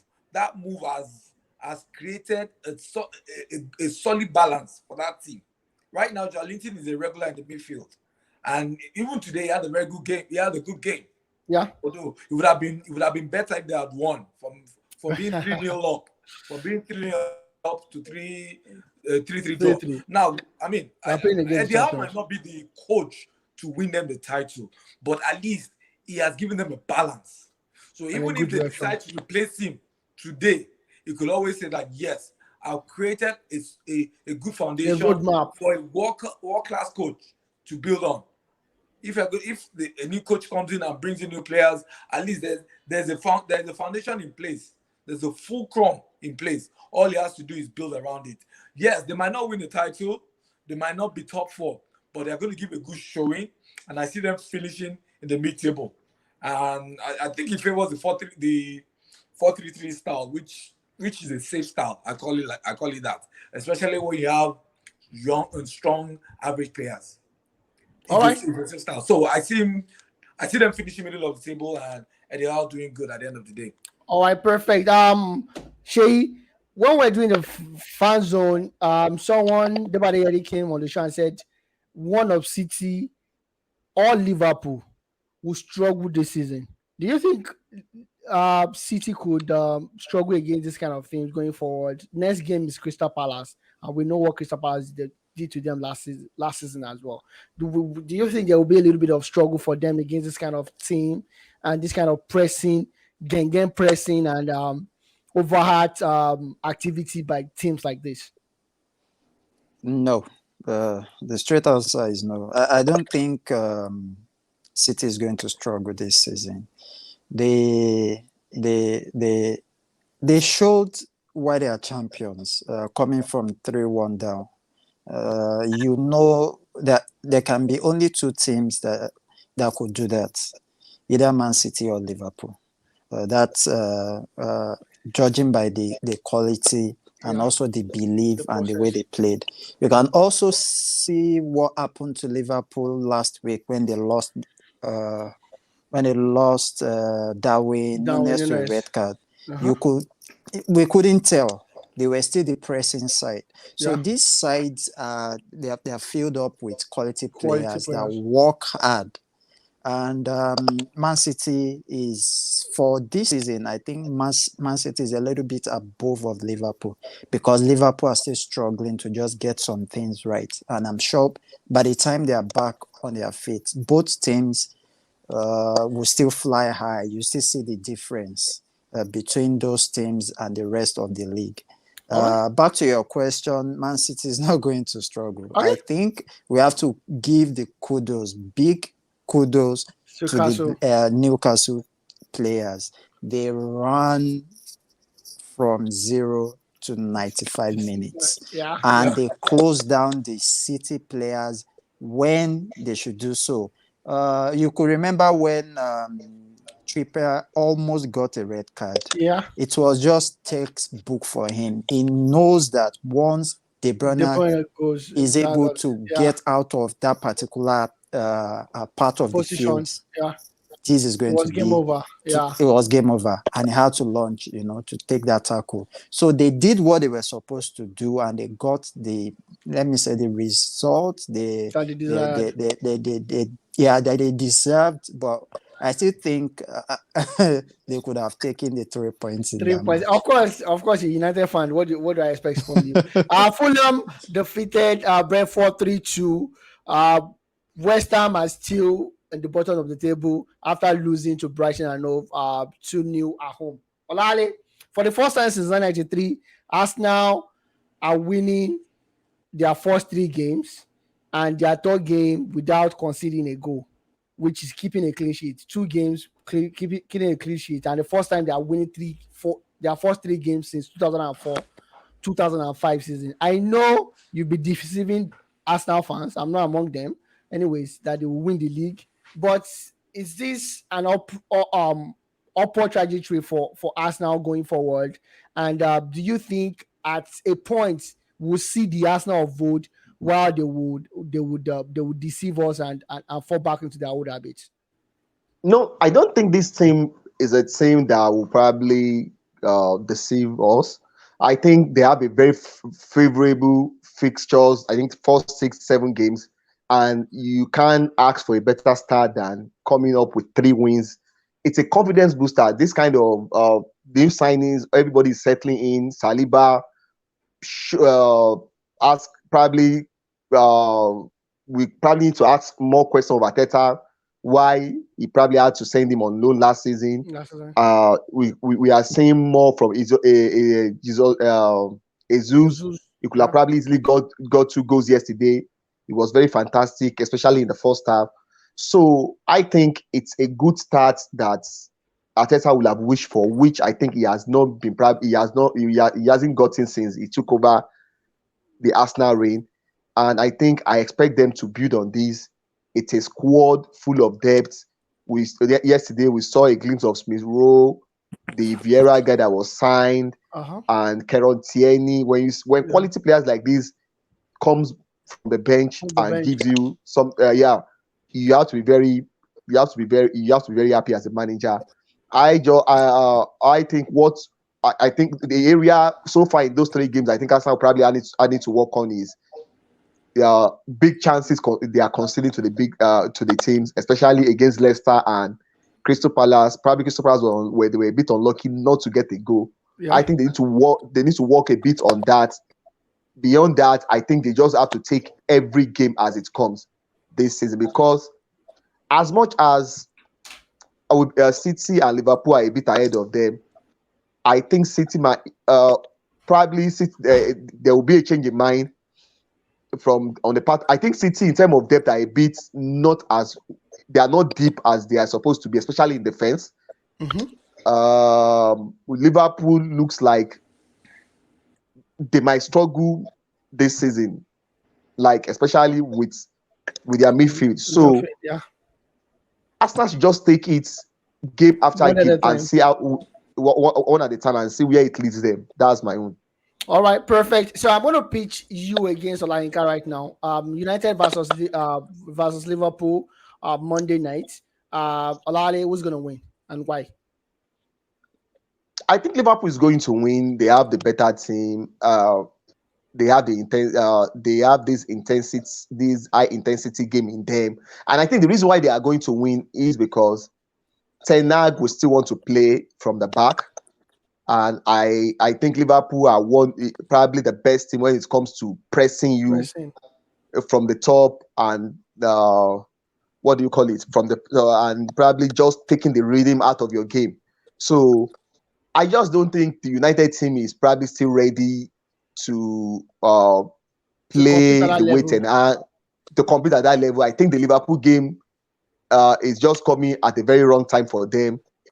You might see them coming out to fight, and I just feel Liverpool will just have too much for United to handle. Okay, Olayinka, Liverpool, United, which is going to win? Why? Olayinka is frozen. So, Shay, I'm going to ask you the same question. Liverpool, United, who's going to win and why? For the Liverpool Man U match, I'm actually looking at a draw, not just only because I'm a Manchester United fan, but I think what has happened over the last 2 weeks to Manchester United will probably bring a kind of reaction from the team. Because they are not as much as strong as Liverpool team, and also not in talking about the confidence, not so high up there. But I can see cracks also in the Liverpool team, and I think Manchester United will just have just enough to keep Liverpool from destroying them. So Okay. I'm looking forward to a draw on the night. All right, perfect. And of course, before we go to the rundown of other games in the Europe, Malale, Rooney came out to say Ronaldo should not play in the game against Liverpool because Ronaldo will not be able to press. I'm like, Rooney just lost 6-0 against Philadelphia FC. Why is he talking about what the coach should do? Do you agree with Rooney? Yeah, well, I think I read part of the interview. I think one of the reasons why he stated that Ronaldo shouldn't play, not even because he won't be able to press alone. I think one of the reasons he stated is the fact that Ronaldo is a bit, in terms of fitness, is a bit off it. He needs to get his fitness back to Okay. what he's supposed to be. So, well, but the fact is, United doesn't even have that option. If they don't even want to play Ronaldo, who else would they play? There is because Marcia is back in training. I don't know how fit he is. So well, it's just his opinion that he felt. And if you read, he made comment about He keep his he opinion made to comment himself. about Rashford. And to be fair to him, he made comment about Rashford too, like that Rashford needs to look at him, look at the mirror and look at himself and decide if he actually wants to play football or is his mind somewhere else. So it's just unfortunate that I think in as much as I don't totally agree with what he said. They consider the fact that the United team is a bit what do you call it, A lot of out of confidence. a lot of confidence that they don't really have much options. If it was a team that had enough options, you can say, well, yeah, Ronaldo, this is the Exactly. reason why Ronaldo shouldn't play. But And for a his team age that doesn't mates, have enough options, his age mates with Ronaldo is coaching in USA. Ronaldo is playing at Manchester United and he's still talking. I don't understand. I don't know. there's no need for that. I don't know. No. I don't think. I don't think those comments were I'm- personal. I don't think there's anything personal this is about not it. the first time Waza is talking negative about Ronaldo. This is not the first time. I don't have a timeline of what all the bad things Waza has said about Ronaldo, but this is not the first time. So Waza should go and sit down. He should go and face his team that is losing 6-0 in MLS for crying loud. It's going to turn things around. That's what Waza does. Yeah, we hope so. We hope so on this show. And of course, Bayern Munich has done what they know how to do best. Winning 6-0. It was actually 7. They made it 7 at the end of the day. 7. How many did Mane score? Bayern scored 2, 1 penalty. Among the goals. So he's enjoying life in Germany. Of course. And Debola, you don't want me to give my predictions. and Dortmund lost against Bremen 3-2. Bremen started scoring at the 89th minute, scored the second at 93rd minute, and the fourth the second at 93rd and 95th minute. Can I go ahead? Yeah, sure, go ahead. Let us know what your thoughts are. Go ahead, Olayinka. I think Olayinka's internet is also good. And of course, Villarreal, thanks to Pino, defeated Atletico Madrid at home 2-0, while Real Madrid defeated Celta Vigo 4-1. Luka Modric among the goal scorer. Before we go on the show, let's just hear what Olayinka has to say. Olayinka has to say about the United Liverpool game. Who's going to win, Olayinka? Your score prediction, quickly. Okay, for me, Liverpool 3, United 1. Both teams are not doing too good, and they want to make a statement. Liverpool, especially, we know that United, it will take a while for them to come out of the quagmire they're in right now. Liverpool, they want to make a statement. They want to make it quick. So I see 3-1 in favor of Liverpool. Do you think Salah is going to score? Salah is my captain. Do you think Salah is going to score? Okay. Salah if Salah does not score, I will never call you to my show again. Ever. That's a wrap, and that's the show.